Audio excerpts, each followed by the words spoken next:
Hello बच्चों, आज का हमारा जो टॉपिक है वो है कॉम्बिनेशन ऑफ रजिस्टर यानी प्रतिरोधकों का संयोजन।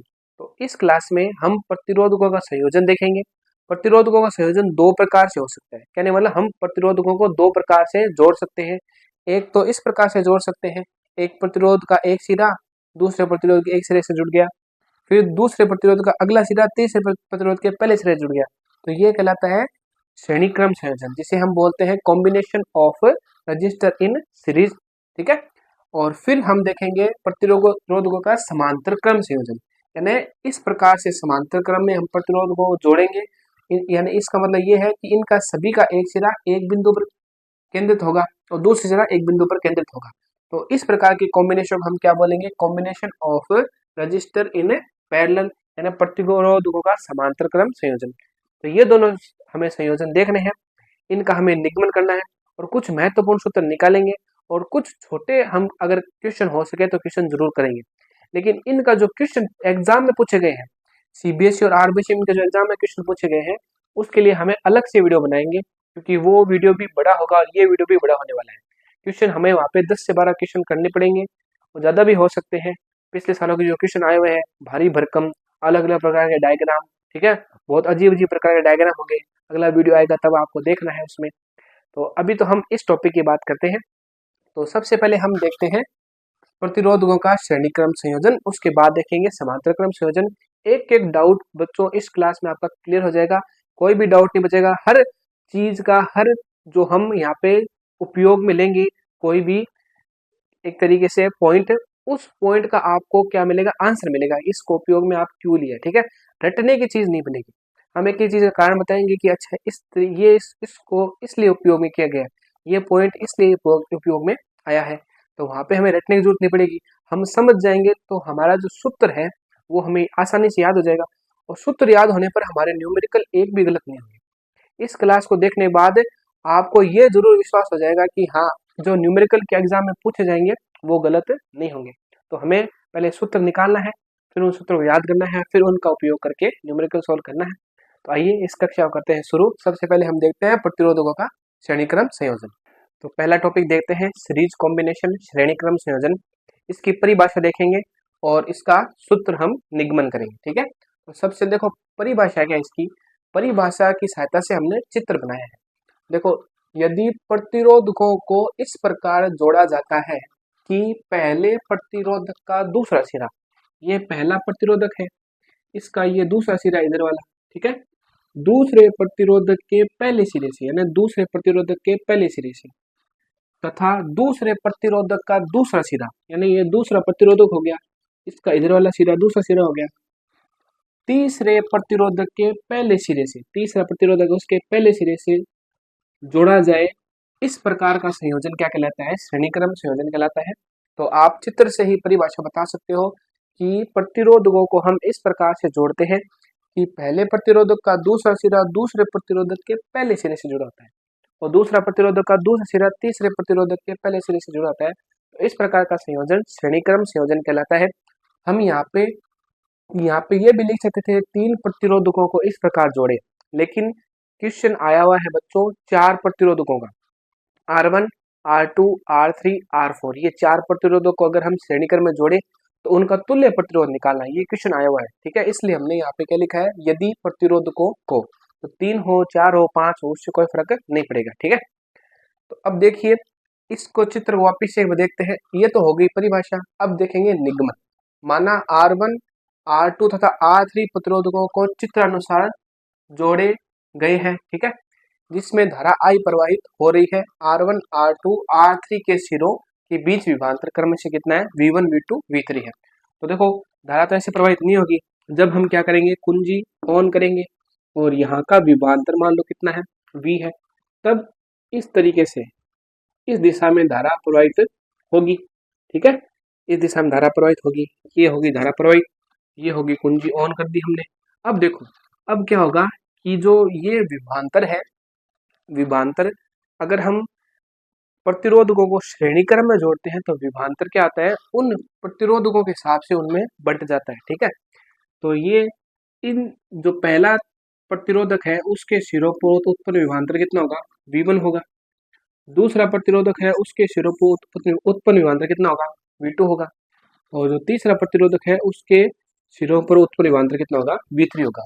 ठीक है, हमारे सर थे, उनका फेमस डायलॉग था कि कद्दू कटेगा तो सब में बटेगा।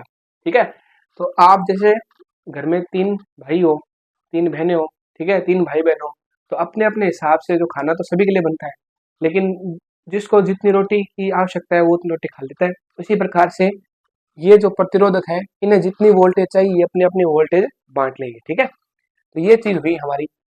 अब देखो हमें क्या करना है, R1 के सिरों पर उत्पन्न एक तरीके से विभवांतर का सूत्र लिखना पड़ेगा, और R2 के सिरों पर उत्पन्न विभवांतर का सूत्र लिखना पड़ेगा, और R3 के सिरों पर उत्पन्न विभवांतर का क्या लिखना पड़ेगा, सूत्र लिखना पड़ेगा। एक चीज और कि यहाँ पे क्या है, यहाँ पे V असमान है, यानी इस परिपथ में V क्या है, V असमान है, यानी विभवांतर असमान है। प्रतिरोधक अपने हिसाब से वोल्टेज इससे ले लेंगे, लेकिन श्रेणी क्रम में क्या होता है, धारा का मान एक समान होता है। ठीक है, यानी I का मान क्या होगा, एक समान होगा। ठीक है, जो धारा यहाँ से प्रवाहित हो रही है वो धारा इसमें प्रवाहित होगी, वही धारा इसमें प्रवाहित होगी, वही धारा इसमें प्रवाहित होगी। ठीक है, सभी को बराबर एनर्जी एक तरीके से मिलेगी।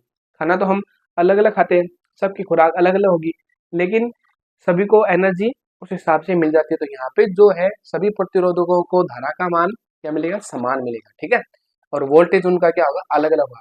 ये दो बात सबसे महत्वपूर्ण है, ये दो बात ही आपको परीक्षा में बार बार पूछी जाती है। इन दो जो है ये पॉइंट है, इनसे हम क्या बनाएंगे, हमारा निगमन करेंगे। ठीक है, तो देखो अब हम क्या लिखते हैं, अब हम लिखेंगे R1 के सिरों पर उत्पन्न विभवांतर, फिर लिखेंगे R2 के सिरों पर उत्पन्न विभवांतर, फिर लिखेंगे R3 के सिरों पर उत्पन्न विभवांतर। और विभवांतर हमें पता है, विभवांतर क्या होता है, V बराबर क्या होता है, IR। ठीक है, V बराबर होता है IR। तो इस प्रकार से R1 के सिरों पर विभवांतर, तो R1 के सिरों पर उत्पन्न विभवांतर क्या होगा, उत्पन्न विभवांतर हो रहा है V1।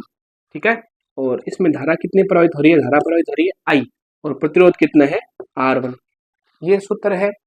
हम पहले वाले की बात कर रहे हैं, पहले वाले प्रतिरोधक पर विभवांतर कितना खर्च होगा, V1 खर्च होगा। तो ये हो गया समीकरण नंबर 1।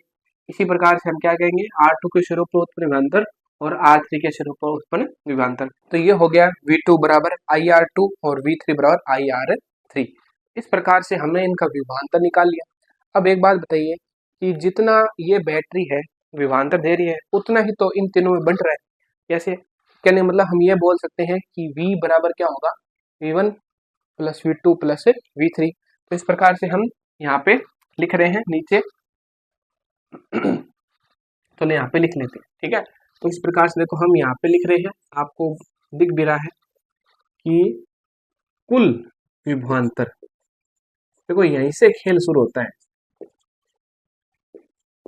कुल विभवांतर वो क्या है, V है। ठीक है, और कुल विभवांतर है V, और ये क्या हो रहा है, तीनों में अपने हिसाब से बंट रहा है।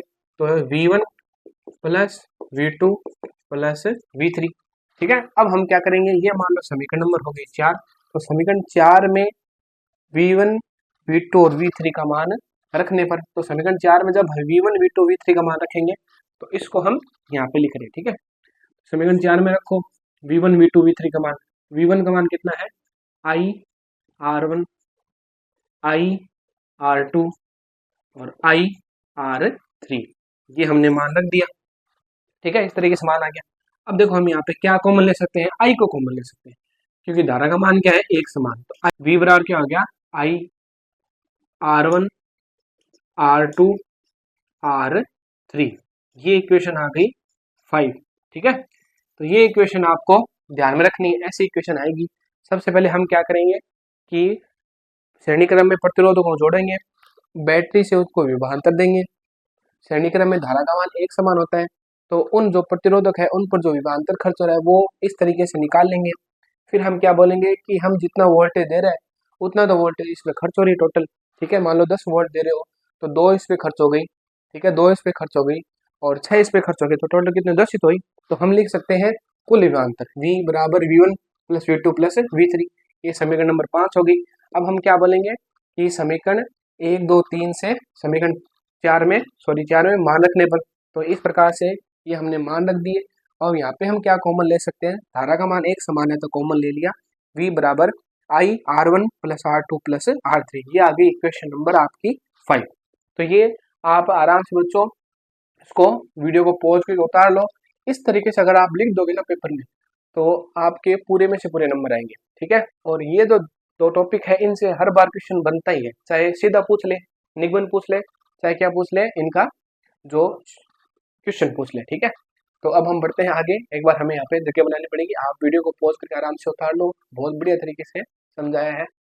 इससे आगे की प्रक्रिया में बच्चों हमें ये करना है कि जो ये हमारा पीछे वाला चित्र था वो तो पूरा पूरा हमने बना दिया यहाँ पे, ठीक है। ये है R2। अब देखो हमें थोड़ा सा यहाँ पे प्रक्रिया नई अपनानी पड़ेगी। इस नई प्रक्रिया से ही हमारा आंसर आएगा, नहीं तो आंसर नहीं आएगा। तो देखो हम क्या करेंगे, हम बैटरी को नहीं बदल रहे हैं, यानी वोल्टेज नहीं बदल रहे हैं। वोल्टेज नहीं बदलेगी तो श्रेणी क्रम में धारा भी नहीं बदलेगी। हम केवल एक छोटा सा काम कर रहे हैं, जो ये R1 R2 R3 ये जो प्रतिरोधक है, इन तीनों को क्या एक ही प्रतिरोध में बदल रहे हैं। तो इन तीनों जगह हम एक अलग प्रतिरोध लेते हैं और उस प्रतिरोध का मान कितना है, R है, ठीक है। आप वोल्टेज नहीं बदल रहे हो, बैटरी नहीं बदल रहे हो, तो विभवांतर नहीं बदलेगा, धारा नहीं बदलेगी। बस आपने क्या किया कि इन तीनों हटा दिया और इन तीनों जगह एक ही प्रतिरोध ले लिया, ठीक है। और अब देखो अब क्या है, माना तीनों प्रतिरोधकों के स्थान पर केवल एक ही प्रतिरोधक है जिसका प्रतिरोध R है, वह परिपथ में धारा I प्रवाहित हो रही है। तो हमने इन तीनों को हटा दिया, इन तीनों जगह एक प्रतिरोध ले लिया। अब देखो ऐसा अगर आप करोगे ना तब आपका ये आंसर समझ में आएगा कि आगे हमें क्या प्रक्रिया करनी है। तो देखिए जो हमारी पिछली समीकरण थी, V बराबर क्या थी, I R1 R2 plus R3, ये समीकरण थी शायद समीकरण नंबर 5, ठीक है। इतने हम पहुंच गए थे। अब देखो इसको तो एक बार बंद कर दो, ये हमारे काम आएगी, ठीक है।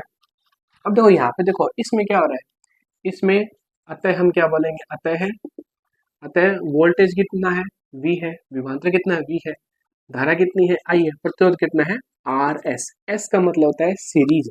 कई बार जरूरी नहीं है कि सीधा भी R दे दे, R सीधा भी आ सकता है और उसके R के नीचे में S लिख सकते हैं। S का मतलब सीरीज, सीरीज का मतलब श्रेणी क्रम, ठीक है। इस तरीके से दे सकते हैं। तो ये देखो ये समीकरण आ गई 6। अब देखो ये जो V है उसका मान ये भी है और ये जो V है उसका मान ये भी है, तो दोनों V के मान है, तो दोनों को हम क्या कर सकते हैं, बराबर कर सकते हैं। तो यहाँ पे क्या लिखेंगे, अतः समीकरण 5 व 6 से 5 व 6 से करो तो क्या आएगा, ये मान के बराबर ये मान हो जाएगा, यानी एक तरीके से I RS बराबर I R1 R2 R3, ये I से I कट गया।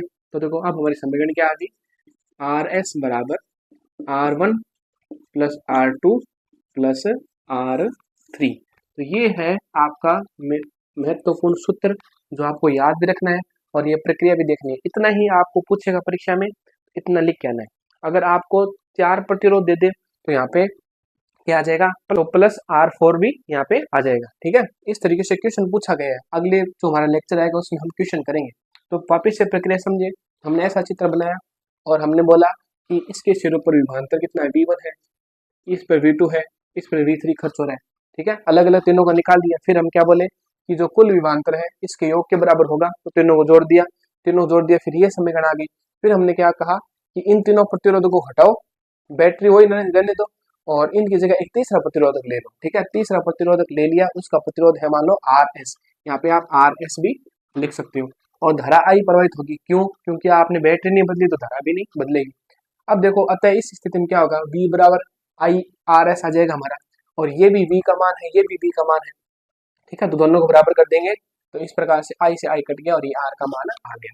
अब यहाँ पे दो विशेष स्थितियां हो रहेगी, ठीक है, यानी हमें 2 केस और लेने हैं, ठीक है। 2 केस लेंगे तब हमारा ये टॉपिक पूरा हो जाएगा। लेकिन आपको पेपर में यहाँ तक ही लिख के आना है। अगर आपको 3 प्रतिरोधक के बारे में बोले तो यहाँ तक लिख देना, और अगर आपको 4 प्रतिरोधक के बारे में बोले तो प्लस R4 हो जाएगा, 5 के बारे में बोले तो प्लस 5 यानी प्लस R5 और हो जाएगा, ठीक है। ये चीज आपको करके आनी है, तो इसमें पूरे में से पूरे नंबर मिल जाएंगे। अब देखो स्थिति अगली क्या है कि यदि देखो यदि हम क्या बोले कि इसमें हम R1 R2 R3 इस प्रकार से n तक प्रतिरोध जोड़ दें, तब कुल प्रतिरोध क्या होगा परिपथ का श्रेणी क्रम में। यदि परिपथ में R1, R2 dash dash dash Rn प्रतिरोध जुड़े हो, यानी प्रतिरोधक जुड़े हो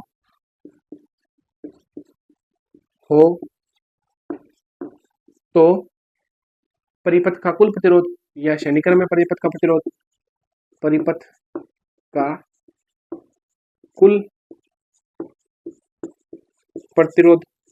प्रतिरोध क्या होगा Rs होगा। और इस प्रकार से R1 plus R2 plus R3 dash dash dash plus Rn, इस प्रकार से ये सूत्र हमारा बन जाएगा। यानी परिपथ में n प्रतिरोध जुड़े हो तो सभी का प्रतिरोध जोड़ दो तो श्रेणीक्रम का कुल प्रतिरोध आ जाएगा। श्रेणीक्रम में क्या करना पड़ता है, जो प्रतिरोध जुड़े हैं उन सभी का प्रतिरोध जोड़ दो। ठीक है, जैसे एक एग्जांपल ले तो हम मान लो एक तार है, चलो इसका ले लेते हैं एग्जांपल। ठीक है, इसमें एग्जांपल ले, इसका मान मान लो कितना है 6 ओम है, इसका मान है 2 ओम और इसका मान है 5 ओम। तो आपको पूछ लिया, आपको चित्र दे देंगे परीक्षा में और पूछेंगे कि परिपथ का कुल प्रतिरोध बताओ।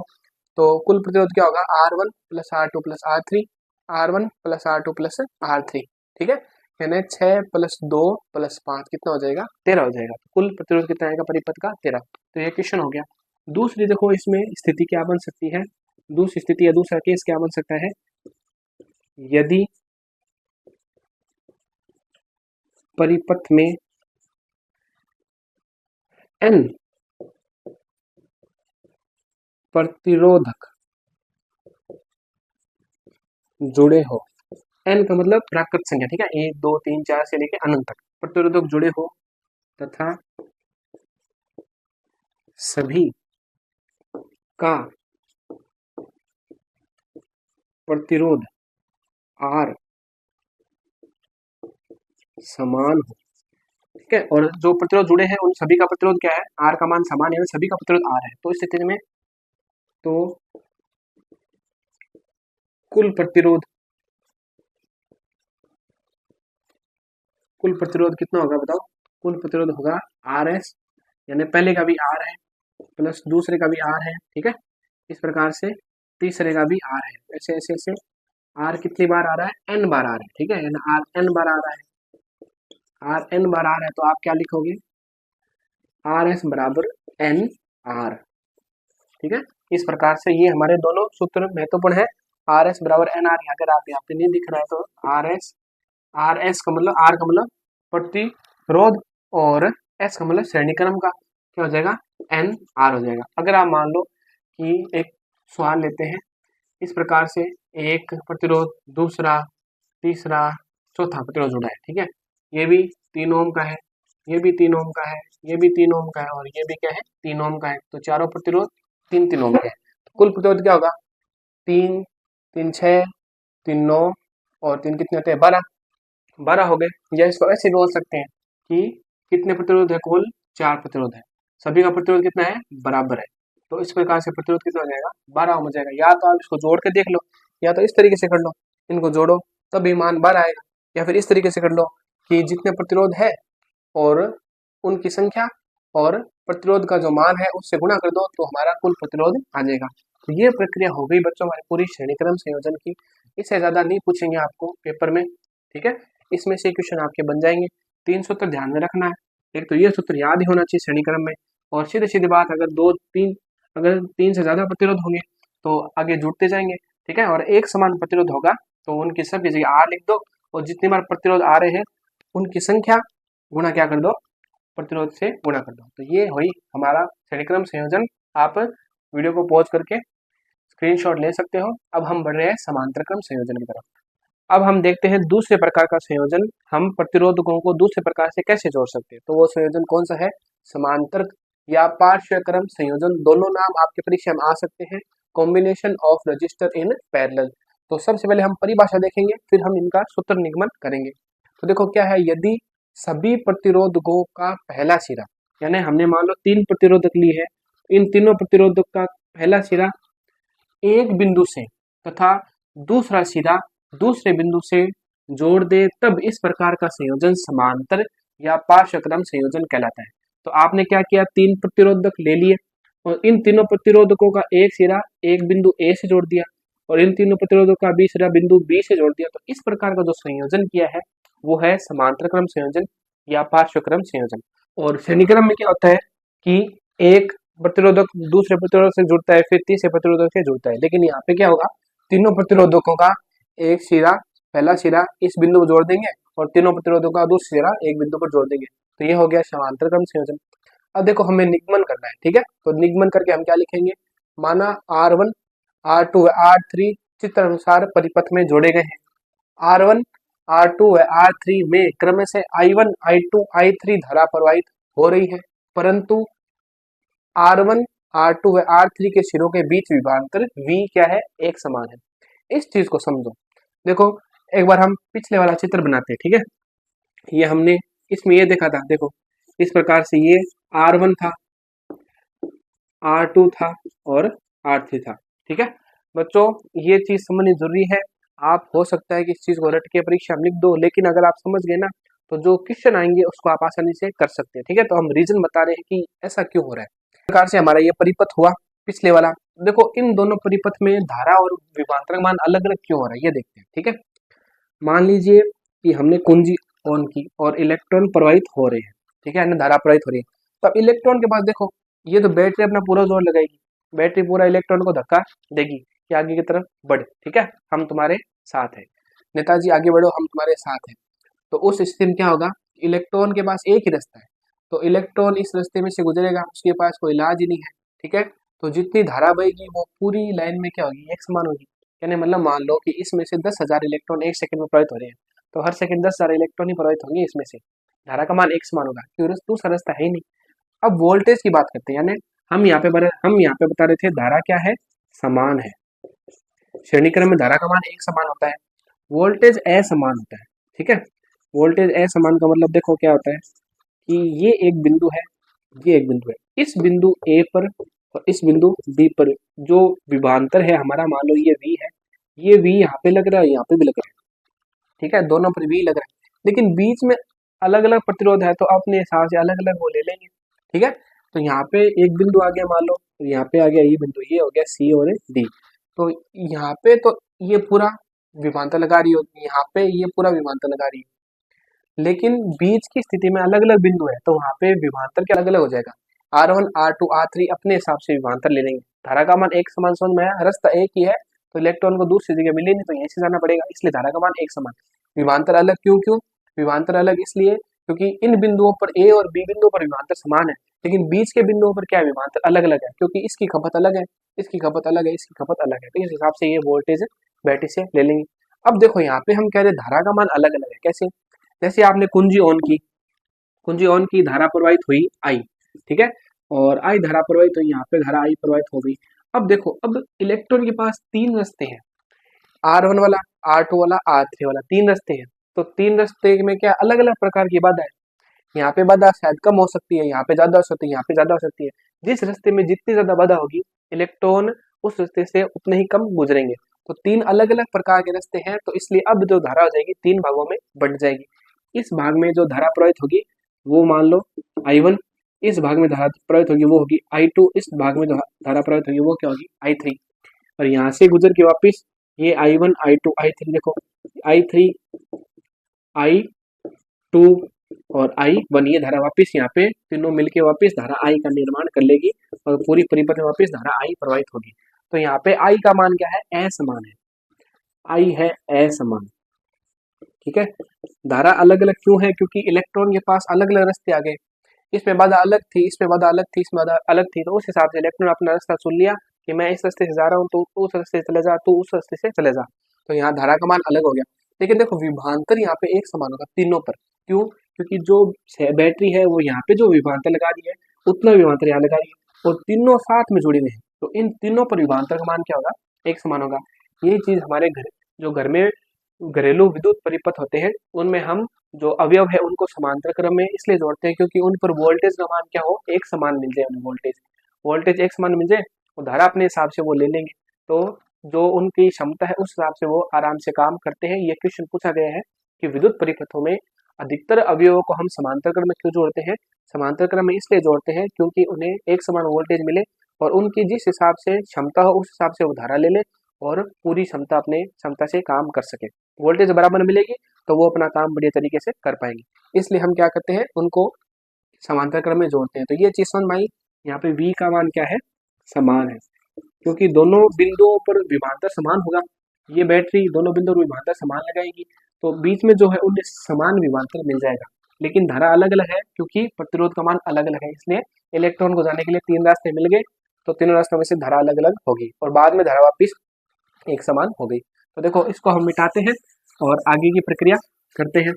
तो पहले प्रतिरोधक में धारा, देखो पिछले जो हमारा श्रेणीक्रम संयोजन था उसमें विभवांतर अलग अलग था, तब हमने कुल विभवांतर निकाला। अब यहाँ पे धारा अलग अलग है तो धारा निकालेंगे अलग अलग, फिर वापिस इनकी कुल धारा निकालेंगे, तीनों समीकरणों के लास्ट में जोड़ देंगे। तो प्रक्रिया वही है, जितनी समीकरण पीछे आई थी उतनी समीकरण यहाँ पे आएगी। ठीक है, तो देखो हम यहाँ पे बोलेंगे प्रतिरोधक R1 के सिरों में प्रवाहित धारा। देखो V बराबर क्या होता है, V बराबर होता है IR और हमें धारा चाहिए तो धारा बराबर क्या हो जाएगा, V बट्टा R हो जाएगा। ये सूत्र का हमें उपयोग करना है। तो अब हम लिख रहे हैं प्रतिरोधक R1 में प्रवाहित धारा। तो R1 में जो धारा प्रवाहित हो रही है वो क्या है, I1 है और विभवांतर कितना है, V है। प्रतिरोधक का मान कितना है, R1 है, प्रतिरोध का मान R1 है। तो ये होगी समीकरण नंबर 1।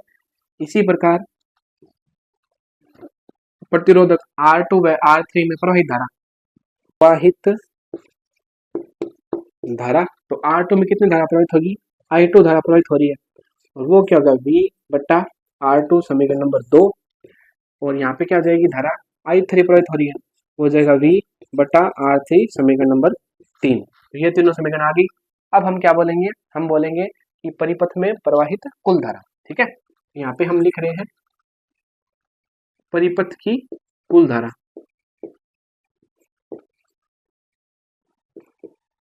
कुल धारा, तो देखो परिपथ में कुल धारा कितनी प्रवाहित हो रही है, I हो रही है और वो क्या है, I1 plus I2 plus I3 का क्या है, योग है। ठीक है, ये समीकरण नंबर आ गई 4।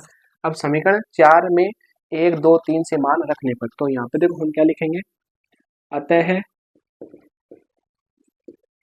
कुल धारा I बराबर क्या हो जाएगी, I1 का मान रखो कितना आ रहा है, V R1 प्लस I2 का मान रखो V R2 प्लस I3 का मान रखो V R3। अब देखो यहाँ पे V एक समान है तो V बाहर ले लो।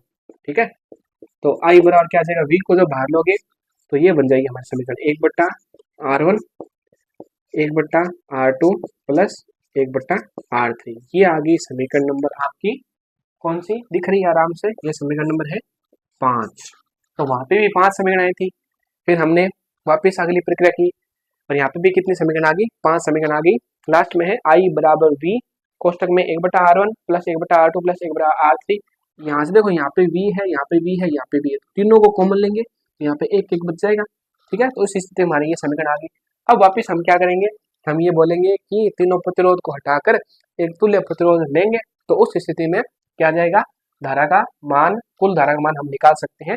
इस सूत्र से उस सूत्र की तुलना करेंगे। ठीक है, तो आइए इसको एक बार हम वीडियो को पॉज करके बच्चों आप स्क्रीनशॉट ले लो। आगे की प्रक्रिया में ये पीछे वाला चित्र तो हमने काम में लिया था, इस चित्र को इस में बदलना है। ठीक है, पीछे वाले चित्र तक तो आपको वो काम करना ही है। फिर आपको क्या लिखना है, यदि परिपथ में तीनों प्रतिरोधकों के स्थान पर केवल एक प्रतिरोधक जोड़ा जाए जिसका प्रतिरोध क्या होगा, RP।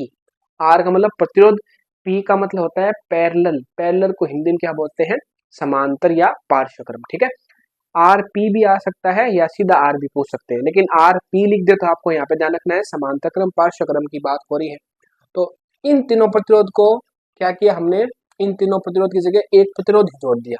ठीक है, बैटरी को हमने नहीं बदला, बैटरी हमने नहीं बदली तो धारा का मान भी नहीं बदलेगा। और ये हमारी थी पीछे नंबर समीकरण नंबर 5। ठीक है, तो देखो अब यहाँ पे क्या होगा, अब अगर बैटरी जो विभवांतर लगा रही है वो V लगा रही है यहाँ पे, और धारा कितनी है, I है, और प्रतिरोध कितना है, RP है। ठीक है, अब देखो ये समीकरण यहाँ से देखो हम ऐसे लिख सकते हैं, I बराबर V बट्टा में RP। ये समीकरण हो गई 6।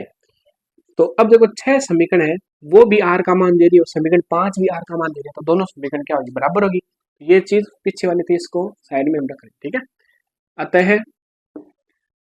अतः समीकरण क्या लिखेंगे, 4 व 5 से समीकरण 4 5 को लिखो, तो v बट्टा में आर पी, और ये हो गया v 1/R1 plus 1/R2 plus 1/R3, ये v से v कट गया, तो हमारा देखो मान क्या आ गया, मान हमारे पास आ गया है 1/RP बराबर 1/R1 plus 1/R2 plus 1/R3।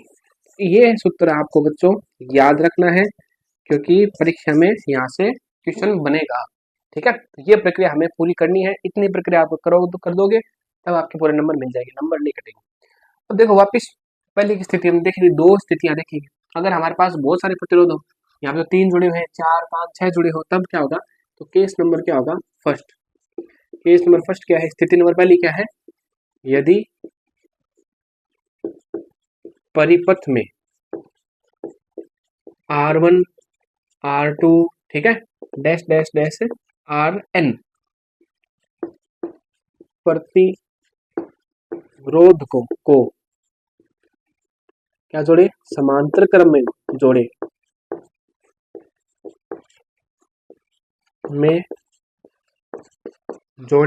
ठीक है। तो परिपथ का कुल प्रतिरोध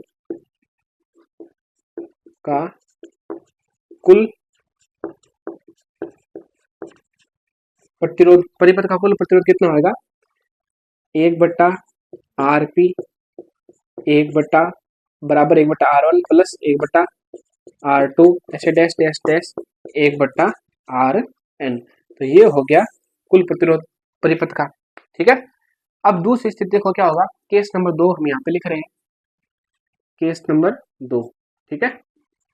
स्थिति नंबर 2 क्या होगी कि समांतर क्रम में जुड़े सभी प्रतिरोधकों का प्रतिरोध क्या है, एक समान है, और वो क्या है, R है। तो देखो अगर यहाँ पे 3 जुड़े थे तब 3 जुड़ गए, चौथा जुड़ेगा तो 1/R4 आ जाएगा, प्लस फिर 1/+R5, इसे अगर n जुड़े हुए हैं, n प्रतिरोध जुड़े हैं तो 1/Rn प्लस में, ठीक है। तो यहाँ पे क्या लिखेंगे, यदि सभी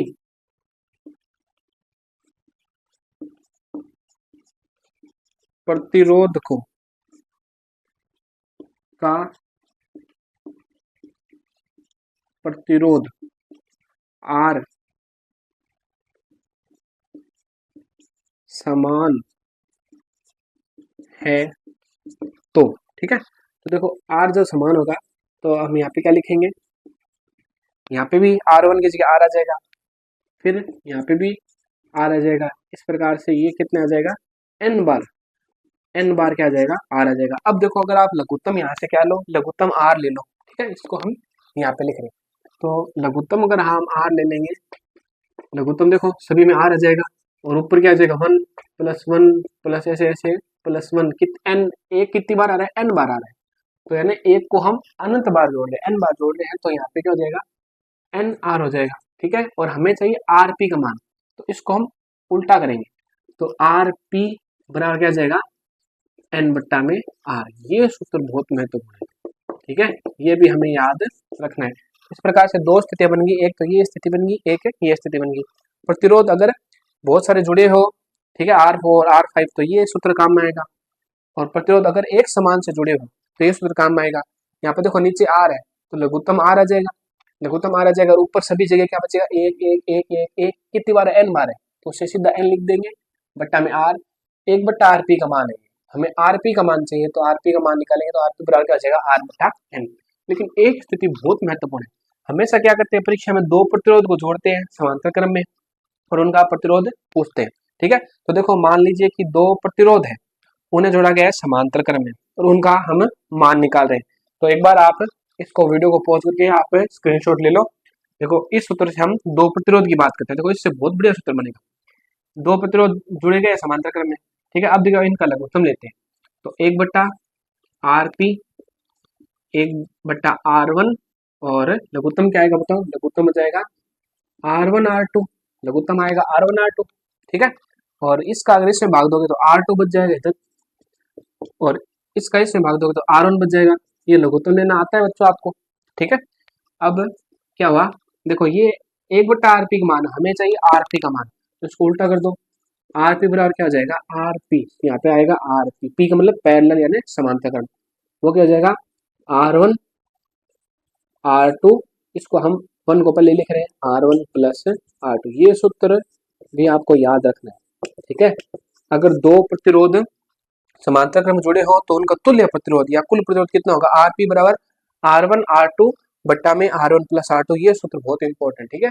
तो अब देखो हम करेंगे कुछ सवाल करेंगे तो हमारे ये सूत्र सभी उस सवाल में काम आ जाएंगे और हमारा कंसेप्ट क्या हो जाएगा, क्लियर हो जाएगा। 3 महत्वपूर्ण सूत्र थे, इनके अब हम करेंगे क्वेश्चन, न्यूमेरिकल देखेंगे। तो देखिए मान लीजिए कि प्रतिरोध जुड़ा हुआ है, ठीक है।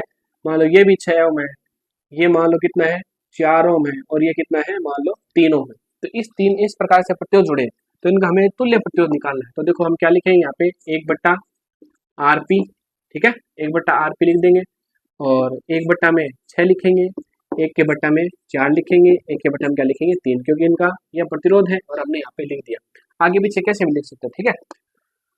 इनका देखो लघुत्तम क्या आएगा, लघुत्तम आएगा इनका 12, ठीक है, 12 लघुत्तम आएगा। तो 12 लघुत्तम ले लिया हमने, इसको इससे भाग दिया 2 आ गया, तो इधर 2 आ जाएगा। इसको इससे भाग दिया 3 आ गया, 3 को 1 से गुणा किया कितना आ जाएगा 3 आ जाएगा। इसको इससे भाग दिया 4 आ गया, 4 को 1 से गुणा करेंगे कितना आ जाएगा 4 आ जाएगा। इनको जोड़ो कितने आ रहे हैं 9 आ रहे हैं, 9/12। इसको हम 3 से काट सकते हैं, 3/4। ये 1/RP का मान है, ठीक है। अब हमें किसका मान चाहिए, RP का मान चाहिए, तो इसको उल्टा कर देंगे तो 4 बट्टा क्या आ जाएगा 3 आ जाएगा।